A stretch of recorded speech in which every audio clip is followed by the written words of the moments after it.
Hello and welcome to Fire 5 at Phoenix. This is season 2. This is episode 3.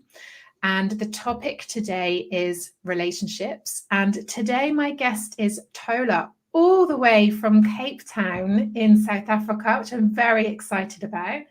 And Thola and I met last year, didn't we? I joined Thola as a guest on her podcast. Yeah. Thola is also a life coach. She's going to introduce herself in just a moment. But we do have, excuse me, we do have the similarity of have both branded our businesses with Phoenix. So Thola's business is Phoenix Rising Life Coaching. So we'll tag all of her details in so that you can find her. But Thola, thank you so much for joining me today. Oh, you're Welcome. welcome. Thank you so much. Thank you for having me, Zoe. It's What a an pleasure. absolute privilege, and I'm very excited. It's always nice to connect with people from around the world.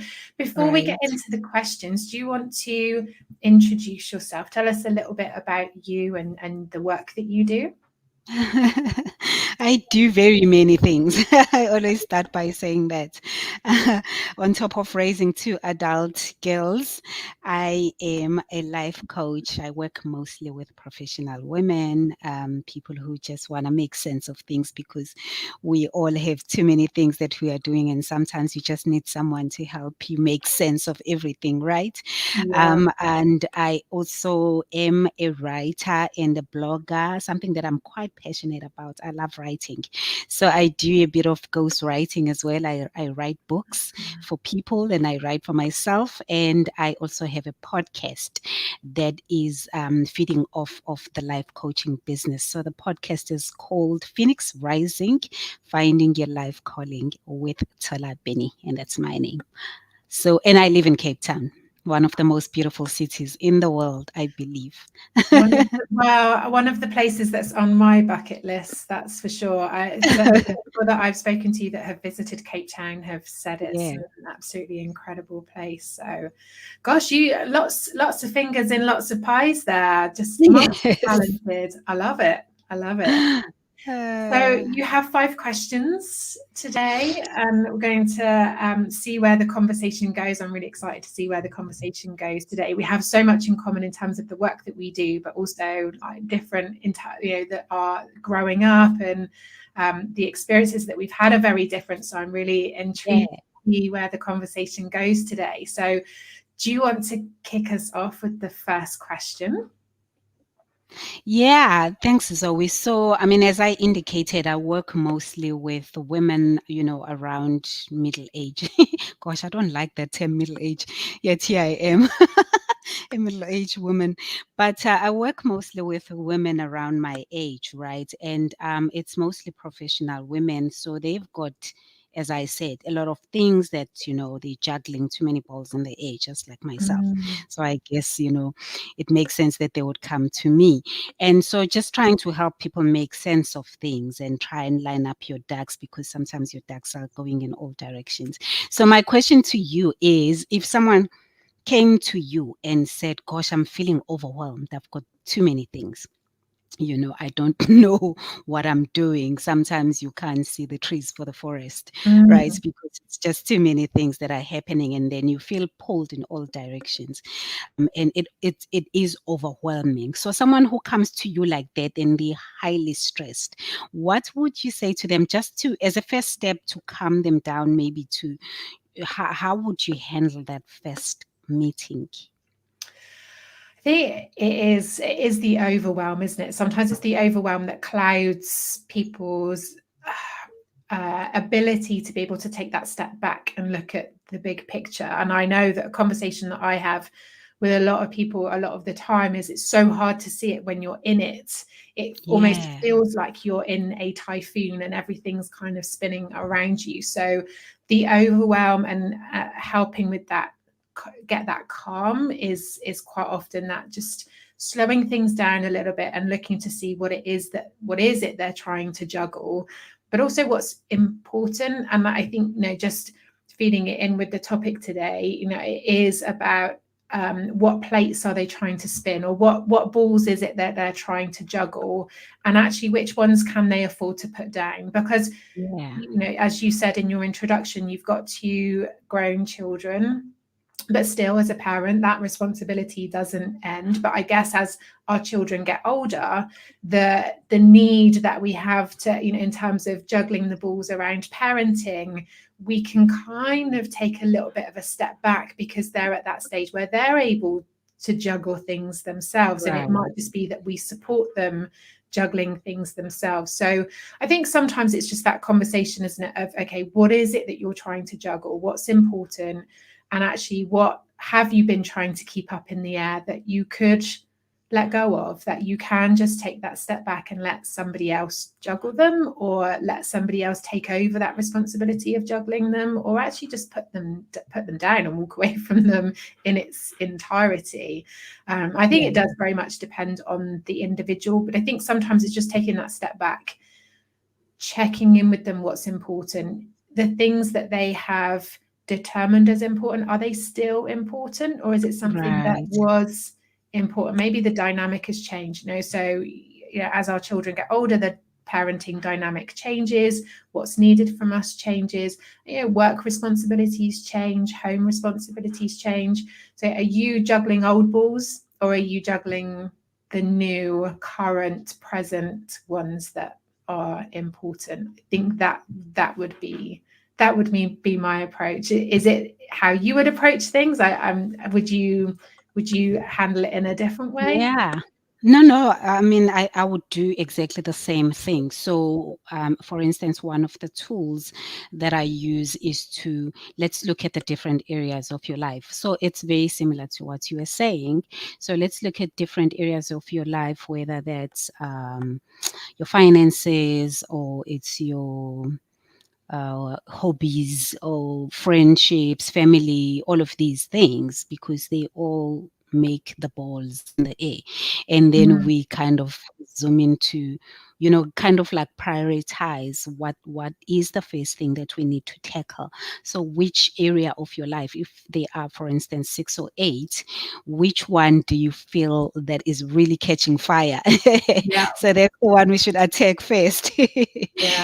So it, like I said, it's very similar to what you're saying, that maybe some of these things aren't as urgent as you make them to seem.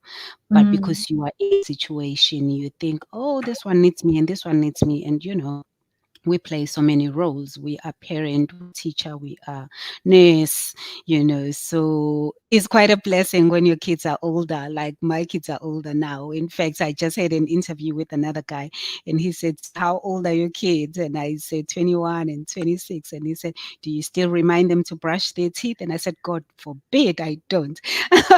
So, he was also trying to demonstrate that, with as they grow older, you can kind of let go of some of those responsibilities and hope but that it's so they hard to let go of some of it, though, isn't it? That's so my son's 20, and I find sometimes it's just force of habit. It's like you find yourself asking that question. He's like, okay, mum, you really don't need to be asking me that anymore. I've definitely got that out under control. So it's hard to let go if you are of the those. helicopter parent.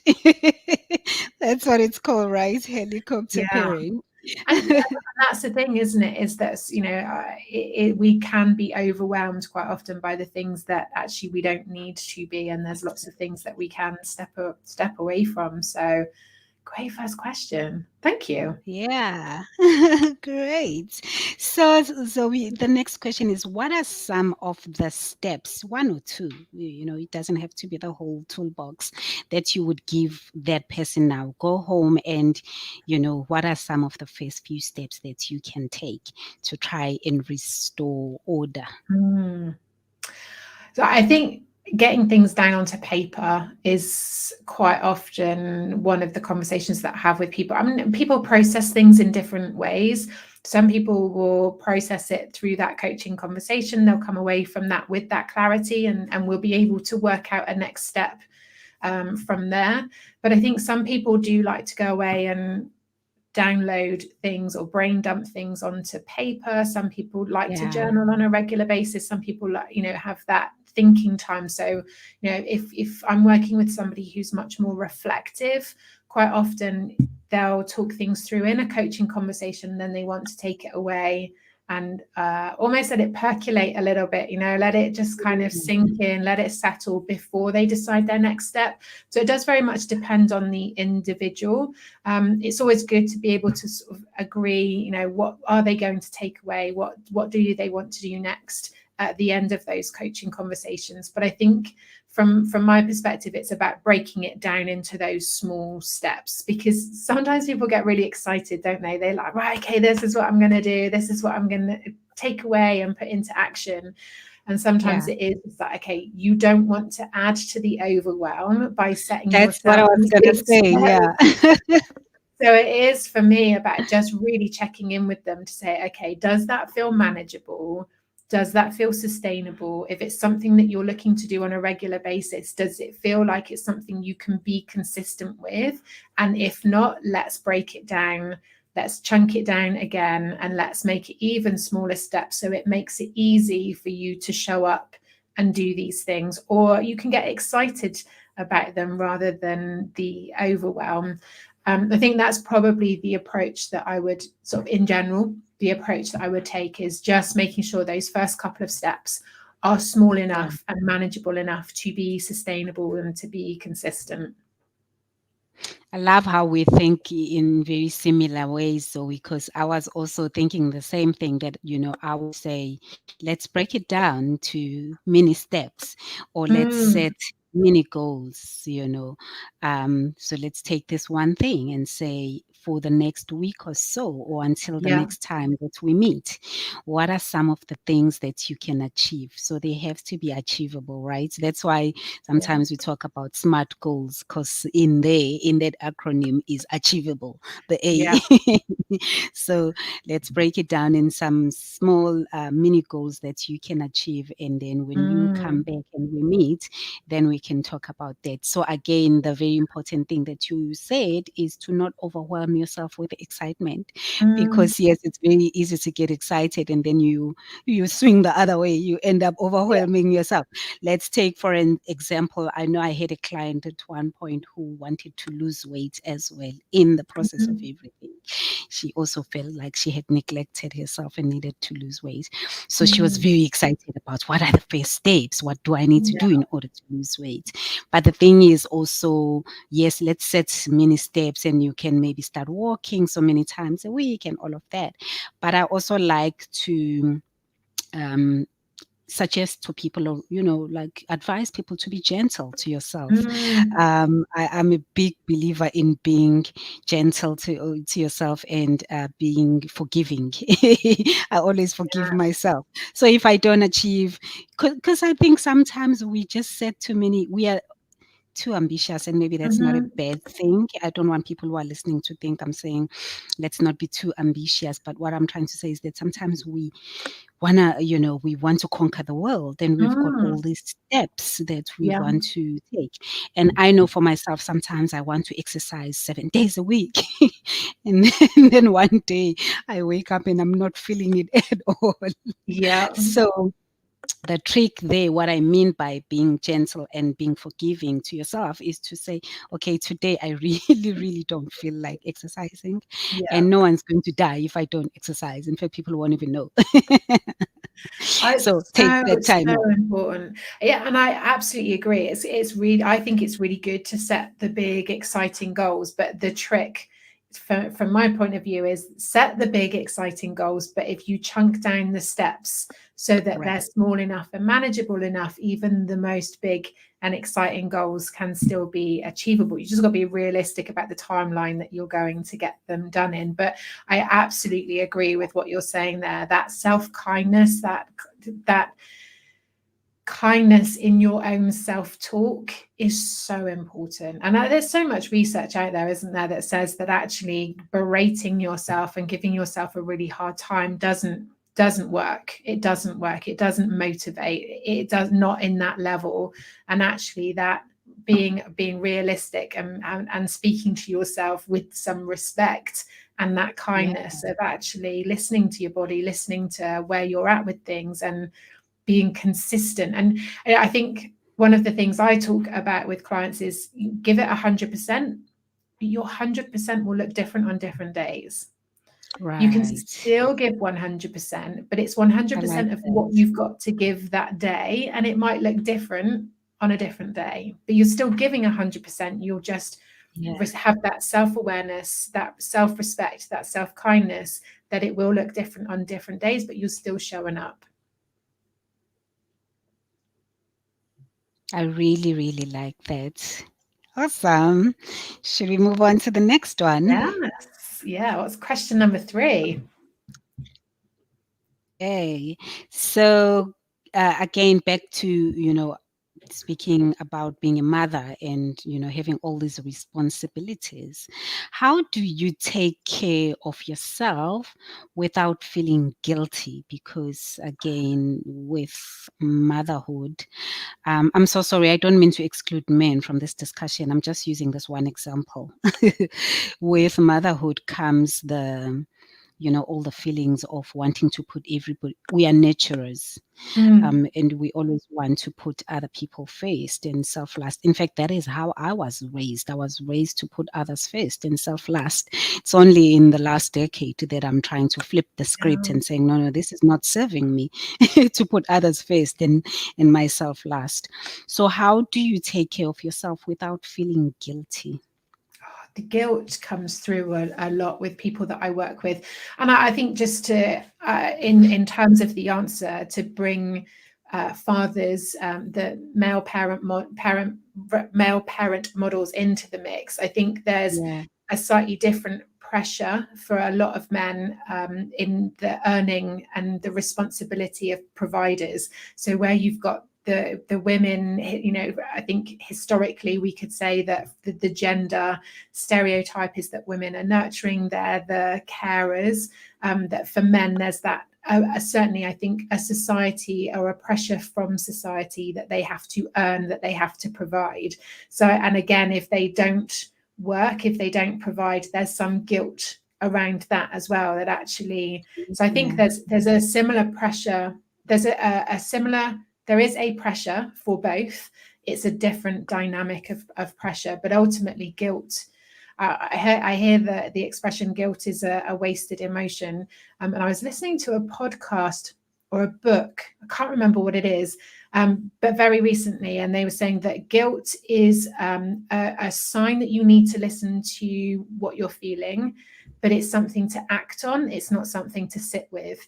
And I thought that was really helpful, because I think a lot of people feel guilt, but it's recognizing and understanding, why do I feel guilty, and then taking action based on that reflection, rather than sitting in that feeling of guilt, because that doesn't serve any purpose at all. So to go to your original question around mums taking time out without the guilt, the analogy I quite often talk through with them is that, thinking about yourself like a battery, and we can't be a good parent, we can't be a good person in business, we can't be a good employee or a good partner if our battery is constantly running on low. In the same way that our phones don't operate well when it's a low battery, we don't operate well when it's a low battery. And so we have to recharge that battery. We have to mentally, physically, emotionally recharge that battery in the same way that we plug our phones in overnight. We have to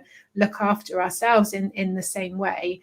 And so the guilt element is helping them to find a purpose as to why taking the time out, taking time for themselves, helps them to be better, helps them, that other people will benefit from something that they are doing for themselves. And eventually, as with anything, the more we practice it, the more we get comfortable with doing it, the more these other feelings subside and disappear. But initially, if we can, in those coaching conversations, help people to understand what the purpose is, what the benefit is for others, that helps them to step into it, and then the emotions around it start to change. But sometimes it's finding a purpose and a benefit for others that helps them, encourage them to do it.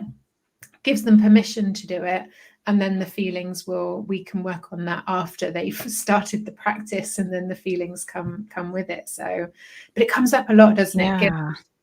Guilt, it's an incredibly powerful emotion, but it serves no Does. purpose whatsoever. No purpose at all. Yeah, actually, you reminded me. One of my favorite sayings is to say you cannot pour from an empty cup. Yeah, So it speaks to that battery, empty battery thing yeah, example you were making. So if your cup is empty, and basically what that speaks to is you have to point to yourself first. So by taking care of yourself, so what you were saying, you're doing a service to yourself rather than a yeah, disservice. So it's yeah, like taking a car for service, right? So you servicing the car so that the car can run better. yeah, yeah. And so when you take a moment for yourself, you are actually taking care of yourself so that you Mhm. can be a better parent, you can be a better wife, you can be a better daughter to your parents if they're still around, and all of that. It just reminded me when my kids were young, and I don't know if anybody does this. And also I don't know why I never had any guilt about it, but I got this one figured out very early in life when my kids were like 6 years old and 11. They are 5 years apart. Um, and what I used to do, I would come home at the end of the day and they would be home already. And I would literally tiptoe so they don't hear me and go and lock myself in my bedroom for an hour. Yeah. Just, Ah. just to Yeah. to See, get out of the mine's the other end of the day. So when I wake up in the morning, I would always wake up before him, and go and make myself a coffee and sit in bed with a coffee in that sort of quiet space, because I knew that once I got out of bed, that was it until the end of the day. But I yeah, still do it now, even though that's not yeah, relevant anymore. That's my time, that's my space, because yeah, and I think sometimes the busier you are, the more commitments that you have, the more responsibilities that you have, I think the more you recognize that you absolutely have to look after yourself, because otherwise everything falls down, or everything has the potential to fall yeah, down. And I knew that if I didn't look after myself, I wouldn't be able to go to work. I wouldn't able to be a parent. So I knew that I had to find that balance of being able to do that. And I think sometimes it's perception, isn't it? It's perception that these things are selfish, but actually self-care is a fundamental daily, weekly activity. And it's not something that you can afford to neglect. it's not a luxury. It's a daily thing Agreed. that you have to do, Mm, and it doesn't have to be a grand or a big thing. It can be the littlest of things, like yeah, your coffee break by yourself. Shut yourself away from the world and have your 30 minutes while you drink coffee and you think about your life, or you yeah, journaling, or whatever it is that feeds your soul. So yeah, I think it's absolutely essential, and I think people should just add that to their daily routine seriously, absolutely. because then you know. Yeah. And I think that's a Right. really important point you raised there. It doesn't need to be a grand gesture. For me, it's 20 minutes in the morning, and a Yeah. little bit of time before I go to sleep. That's it. Tops and tails the day. It's not, we're not talking spa days and disappearing off the radar Yes. for hours at a time. It's just those small moments in each day, just to give yourself some time for you, and that is quite often all that is needed. So yeah, it's a really good point.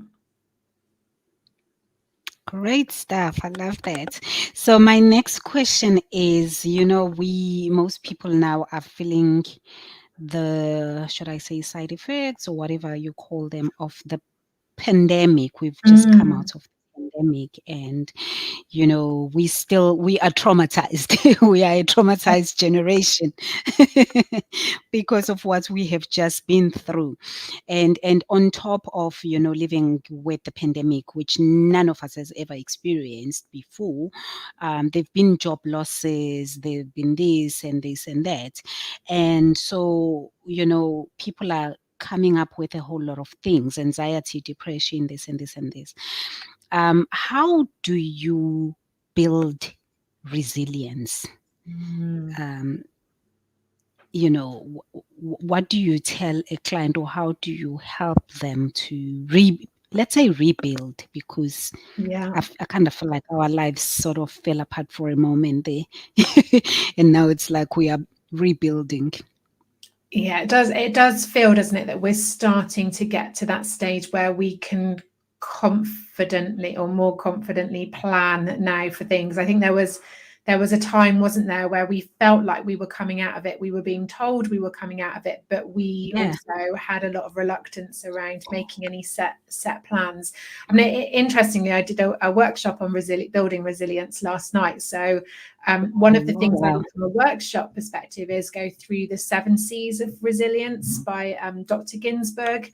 That for me is it's a good tool to be able to look at those different themes of where people can build resilience. But in terms of working with an individual one-to-one, I think it's looking at where they are at, because certainly if my experience of working with people through the pandemic is, and it's probably not dissimilar to yours, even though we're in different continents, different countries, I suspect that where it comes down to how it's impacted individuals, it's probably not that dissimilar. So I think it's really just a case of helping them to understand where they are now and where is it they want to get to. And I think one of the key questions for me at the moment is asking people, what is it that they have had in the last couple of years? So during the pandemic, what have they brought in that they want to keep hold of? What did they have from before, their world before all of this happened, that they want to keep hold of? But where is there an opportunity to kind of rewrite these next chapters and think, okay, I'm going to leave some of these things behind? And I think certainly here in the UK, where we had quite strict lockdowns at points, and we had curfews, and there were different stages. A lot of people introduced going for walks. A lot of people introduced working from home more, and some people have chosen to keep working from home so they don't have to commute, so that they can do the school run, so they can be home to help put children into bed in the evening and spend time with them. And I think there's some real opportunities that the disruption of the pandemic has helped people recognize what's important to them. What do they value in their world? What do they value in their day-to-day lives? Who do they value that's around them? And how do they keep the things that are important? And how do they leave behind the things that perhaps weren't important to them as individuals, but maybe society or the day-to-day living crept in? So we didn't take notice of it, did we? And all of a sudden we were forced, it was like a hard stop of like things were taken away, and some things were brought in and some things were taken away, and it was like, okay, this is very disruptive, very chaotic, lots of unknowns, lots of uncertainties, but we've come through all of that. So now's the question of, okay, what do you want to keep hold of and what do you want to let go of, and what do you want your future to look like? Because there's not going to be another, well, let's hope, touching wood, let's hope there isn't going to be another opportunity quite like this where you get to make a different decision in quite the same way. So I think that's the important thing for me from a one-to-one point of view, is where are you now? What's important? What's not important that you're going to leave behind? And where do you want to get to in terms of how do you want life to be? If you're rewriting the next couple of chapters, how do you want it to be? So I really love it. Yeah. Because every situation, no matter how bleak it may look, it always has opportunities for growth, right? And there's always positives and negatives in every situation. It really depends on how you look at things. And so I love what you're saying, that if you do that exercise to say, let's look at what can you take from that, because we've all grown in some way, some form, shape or other.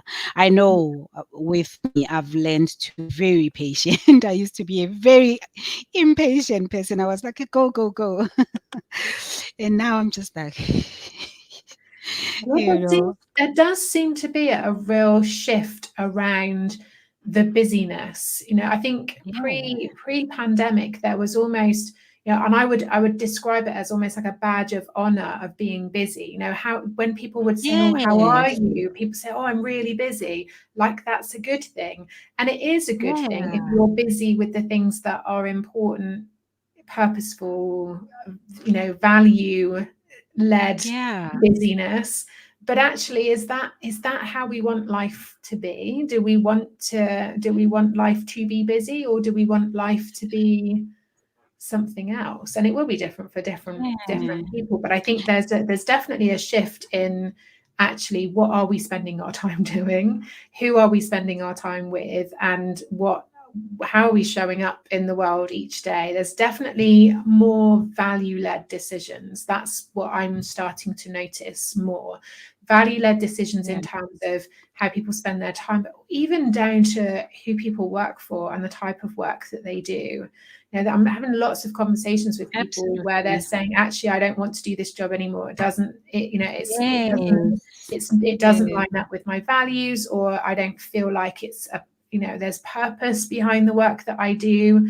So people are making some really different decisions, and it's certainly from my point of view, it's very interesting to observe, but also really interesting to be a part of with the people that I get to work with. So it's Yeah. interesting to To hear that it's see. happening for you with your clients as Oh, well. oh, absolutely. I mean, the other day I was, because I'm also working from home now, and the other day when Cape Town gets cold, it gets really cold. It was cold and it was raining, and I was, hearing traffic outside my house already at 6 a.m. And later I was chatting to my friend, and I was like, I am so glad that I'm not one of those people who now have to queue outside in traffic Yeah, going to work, because that used to be me. And in my previous job, I used to drive for an hour. That's how far it was. So I would leave home at 6 a.m. or whatever and be stuck in traffic for an hour. And now listening to cars outside queuing in the traffic in the rain, I'm just like, I'm so thankful that I don't have to do that. I work from home. yeah. So I think it has definitely shifted the conversations that we have Mm, with ourselves, the internal conversation, as you pointed out, where you ask yourself, what is the meaning of all of this? yeah, Things that used to question. define us don't define us anymore. Mm, I had another podcast interview with someone long ago, and we were talking about success. What is success? Redefining yeah, what success means. Does it mean having 3 cars in the garage and having the biggest mansion in it? Or does success mean that today I was able to take care of myself? yeah, And I'm yeah. happy. I'm well fed and I'm happy. So it's definitely shifted the way we look at And things. I think a Yeah. lot of people have reframed what success looks like for them. Not necessarily because they have changed, but I think what they see as possible has changed. I think there's Yeah. definitely a shift there. Mm. And then this is my last question. Do you have some of your clients, people who are back in the office, and maybe what's the conversation there? How is it different for them? I think there's And a yeah, real I think there's a real mix. I think there's a lot of hybrid working here. So people are doing a couple of days in the office yes, and a couple of days at home. I think the what I am noticing is that it's a very individual preference. There are some people who couldn't wait to get back into the office, and there are some people who have been quite happy working at home. And I think that is very much down to individual circumstance. But I think the hybrid mix is working mm, well for a lot of people. But I think managers need to have that conversation with their teams and recognize that they might have a team of 10, and 10 people all want to work in slightly different ways. But we've got technology that yeah, accommodates that. It's really about balancing what's best for the individuals that allows them to work in a way that means you get your best work out of them, but also in a way that still works for the business. We ultimately, yeah, businesses have to have to function. But I think there's a very there is a real difference in what individuals want and how you bring your teams together, and do you do that in a different way with hybrid working. But I think people are feeling more empowered by choice, that actually they can choose which way works best for them. So if they want to work from home, half and half, I think there's a lot of people that are able to fulfill their commitments, or their responsibilities of being a parent or being a working parent, being able to balance that so much better. I think there's lots of choice now. I think that it feels like that's sorry, I'm so sorry. And that's what I was hinting at earlier when I said, it's good that now you are in a position to, you've already experienced this, so you can choose. I mean, choice is really good, because now whereas before all we knew was that work involves the office, right? But now we know that not necessarily so. Some people can really do their work from home. But again, to refer to what I said earlier about there being both positives and negatives in every situation, we did see some statistics, definitely here in South Africa, that showed during the pandemic that domestic violence kind of increased. So that's a big negative that came out of it, one of the negatives. So I like what you said earlier when you said it really is an individual thing. That's what it boils down to, is because your own circumstances. And so if working from home favors you because you can fetch the kids and you can do this and you can do this, then absolutely. But if it doesn't favor you because when you're stuck at home with your partner, then there are marital issues bubbling under the surface, or whatever, then maybe it's best for you to be back in the office. And so I think you and I, as life coaches, those are the types of conversations that we are having, right, with our clients.